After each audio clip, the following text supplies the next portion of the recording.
Les hommes deviennent différents. Ceci explique facilement le fait que ces tendances ne sont pas capables de recevoir une satisfaction complète, alors que les tendances sexuelles libres subissent un affaiblissement extraordinaire, une baisse de niveau. Chaque fois que le but sexuel se trouve atteint, 5. l'amour sensuel est destiné à s'éteindre une fois satisfait. Pour pouvoir durer, il doit être assez Par la vigueur du élevé, raisonnement, de tendresse pure, comme par le nom de son auteur, le traité des vraies et des fausses idées était la plus rude épreuve que la théorie de la vision ait encore subie. Malebranche répondit avec toute la fierté du génie méconnu et toute l'amertume de l'amour-propre blessé. À le croire, un misérable esprit de coquerie et le dépit qu'il ressentait du livre de la nature et de la grâce avait seul poussé Arnaud à réfuter un ouvrage publié depuis 10 ans par un artifice indigne d'un chrétien et d'un prêtre.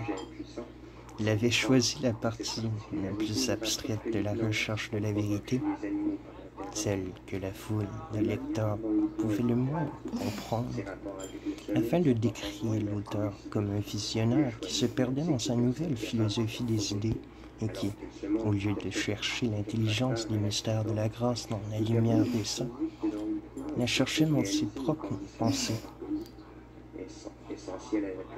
Plus à Dieu que lui-même, renonçant aux opinions nouvelles qu'il érigeait en dogme contre le jugement des pères et de l'Église, il eût bien voulu se défaire pour quelque temps de ses anciens préjugés et arracher la poutre de l'aveu qu'il est avant de prétendre d'éclairer les autres. Une reproduction et nos actes en situation ayant une importance vitale beaucoup plus grande. Les considérations qui précèdent nous permettent cependant d'établir Malebranche continue sur le même ton dans tout son livre, passe avec légèreté sur les plus forts arguments d'Arnaud, puis termine par ses hautaines paroles.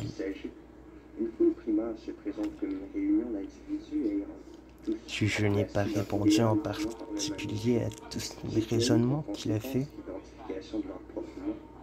ce n'est pas que je manquasse de réponse, c'est plutôt qu'il n'en méritait aucune.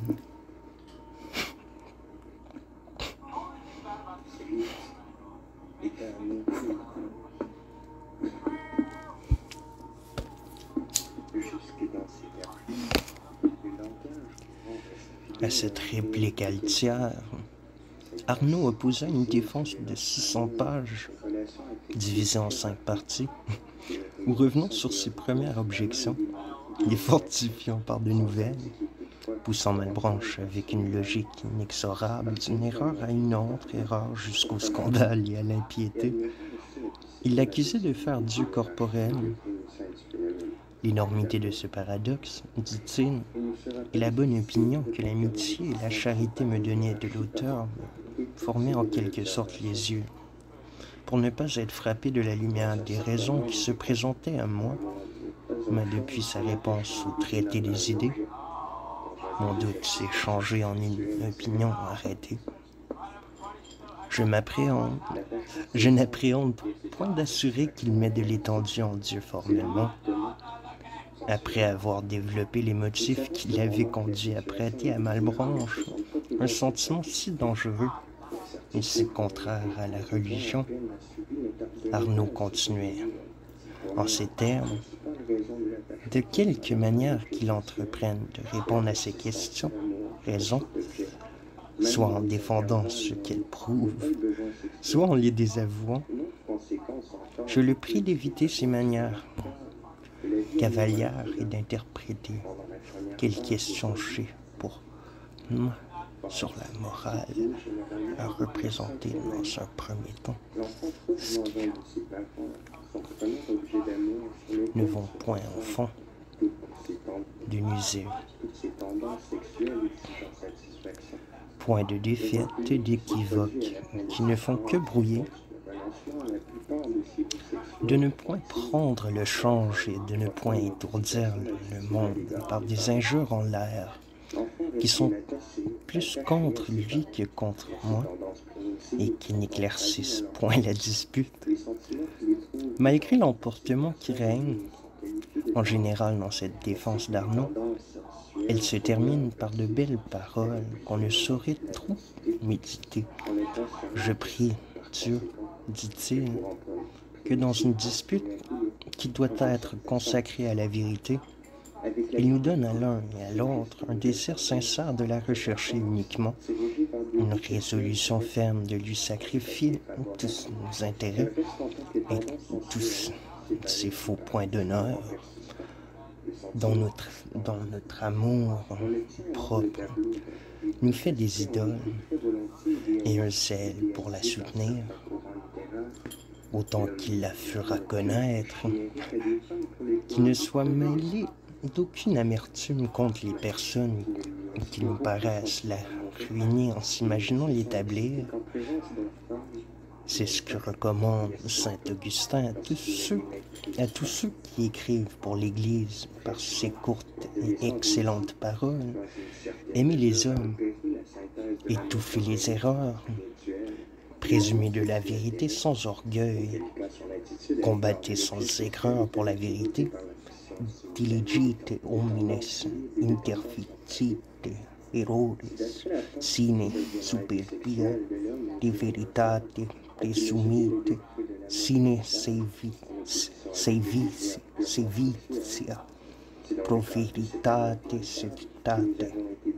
Malebranche crut devoir à ses convictions, à ses amis, à lui-même, de prouver que par l'étendue intelligible, il avait toujours compris la connaissance de l'étendue sans admettre en Dieu aucun élément matériel, comme son